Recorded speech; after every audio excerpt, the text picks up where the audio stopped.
فرمایا وہ قاتل عقل ہے جو حق کو چھوڑے اور باطل کے پیچھے جائے۔ وہ زمانہ گیا کہ آپ حدیثیں پڑھیں، روایتیں پڑھیں اور کسی کو شیعہ بنائیں۔ بہترین طریقہ کسی کو اہل بیت کے در پہ لانے کا ہے عقل، اور تعجب سے کہنا پڑتا ہے جو در عقل کے ماننے والے ہیں اگر انہی میں بے عقلی آ جائے۔ مسئلہ کیا ہے؟ مسئلہ یہ ہے کہ معصوم فرماتے ہیں اپنے عقیدوں کی بنیاد عقل بناؤ، ہم نے عقیدوں کی بنیاد نقل بنائی۔ چھوٹا سا بچہ ہے 4 سال کا، مجلس میں لائے مومن نے نعرہ مارا، نعرہ حیدری، بچہ سیکھ گیا کل مجھے بھی مارنا ہے۔ اس نے نقل سے نعرہ مارا، عقل سے نہیں مارا۔ یہ جوان ہو گیا نعرہ مارتا رہا، یہ نقل والا نعرہ ہے، عقل والا نہیں ہے۔ عقل والا وہ نعرہ ہے جو میدان احد میں نبی نے مارا تھا، جو یقین کر کے مدد مانگے، وہ عقل کا نعرہ ہے۔ کیا ہے کہ آج کا ہی مسلمان ہے نا، کلمہ پڑھتا ہے لیکن بدفعلی بھی کرتا ہے، ایکٹر ہے، ایکٹریسز ہے، ڈانسر ہے، مختلف کاموں میں ہے۔ رمضان میں دوپٹہ، رمضان ختم ہوا دوپٹہ گیا۔ اس کا مطلب لا الہ الا اللہ تو کہہ رہی ہے، لا الہ الا اللہ تو کہہ رہا ہے، لیکن یہ لا الہ الا اللہ نقل والا ہے، عقل والا نہیں ہے۔ کیونکہ عقل کبھی نہیں کہتی کہ خدا صرف رمضان میں ہوتا ہے، خدا تو پورا سال ہے۔ عقل کبھی نہیں کہتی کہ حسین صرف مجلس میں ہوتے ہیں، عقل کہتی وہ ہر جگہ ہے۔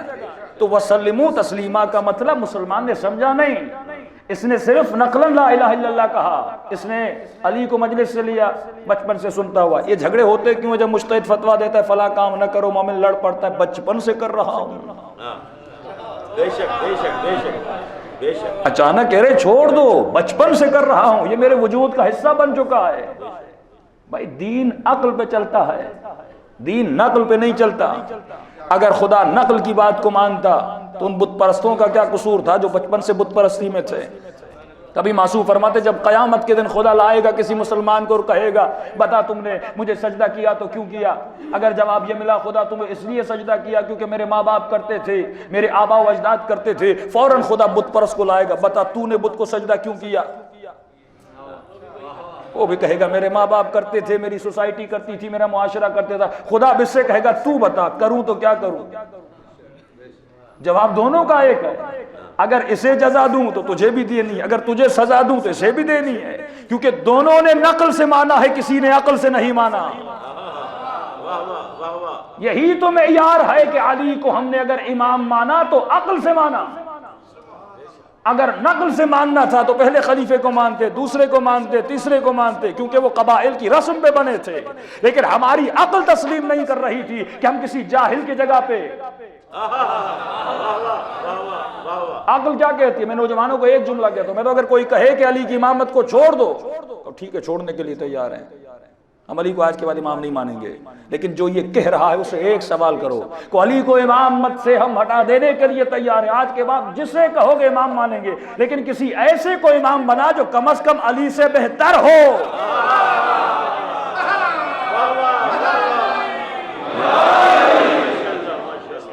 واللہ میں قسم کھا کر کہنے کو تیار ہوں، ڈھونڈ ڈھونڈ کے تھک جائیں گے، بہتر امام لا ہی نہیں سکتے۔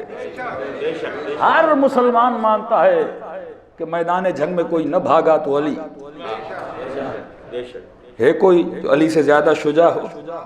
کوئی ایسا امام لاؤ جو میدان سے نہ بھاگتا ہوا نظر آئے، کوئی ایسا امام لاؤ جو موت کے بستر پہ سوتا ہوا نظر آئے۔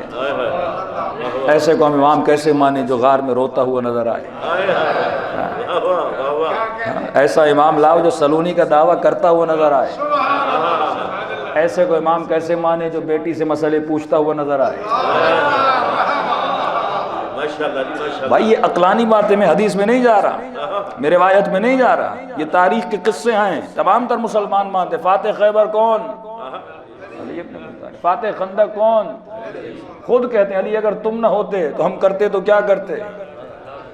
اور میں نے تعجب سے کہا، میں نے کہا 39 دن مسلمان لڑتا رہا، ایک دن علی آئے، جنگ کی اب کیونکہ اس بحث میں گیا تو پوری مجلس میری نکل جائے گی، اس میں کل آؤں گا، لیکن اشارہ کروں.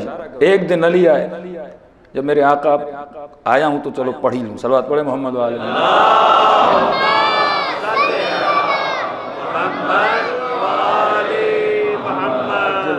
یہ بھی عقلانی سوال ہے، صرف عقل کی جنگ لڑی ہے. جب تک آپ اپنی عقلوں کو مضبوط نہیں کرتے تب تک آپ کا عقیدہ مضبوط نہیں ہوگا، اور جب تک عقیدہ مضبوط نہیں ہوتا تب تک انسان کا عمل مضبوط نہیں ہوتا. اگر کوئی بے نماز ہے، بے روزہ ہے، بدکار ہے، گنہگار ہے، مسلمان ہے، لیکن اگر یہ افعال اس کے وجود میں پائے جاتے ہیں، اس کا مطلب ہی نہیں خدا کو نہیں مان رہا. اس نے اللہ کو نقل سے مانا ہے پر تسلیم نہیں کیا. اگر تسلیم کرتا تو پروردگار عالم کو مان لیتا. تفصیل میں کل جاؤں گا. ایک اور سوال اٹھتا ہے، مولانا یہ بتائیے علی نے ان کے پیچھے نماز پڑھی تھی کہ نہیں؟ یہ سوال ہے نا. کہا کہ آپ کہتے ہیں کہ نہیں مانا تھا تو پھر نماز کیسے پڑھی، اور اگر نماز پڑھی تھی تو نماز کے لیے شرط ہے کہ عادل ہو. پڑھی تھی تو عادل تھے، سوال ہے نا. تو میں نے کہا عدالت کی شرط سے پہلے ایک اور شرط ہے.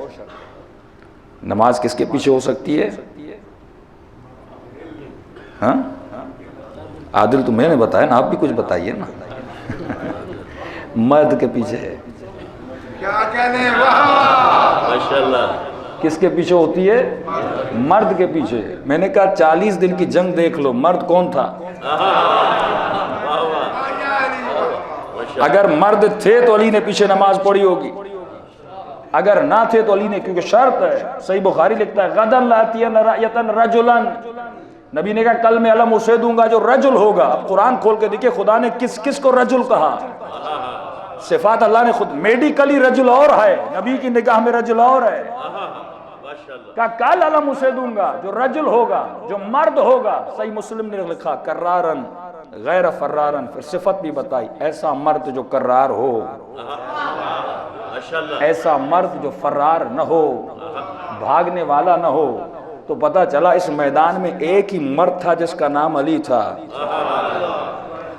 تو مرد کے پیچھے نماز پڑھی جاتی ہے. مرد عورت صفتوں کے پیچھے نماز نہیں پڑھتا. اور اس کی دلیل یہ ہے کہ جب ایک دن مولا لڑے اور جنگ فتح ہوئی، فتح کرنے کے بعد نبی نے حصے تقسیم کیے، سب کو ایک حصہ.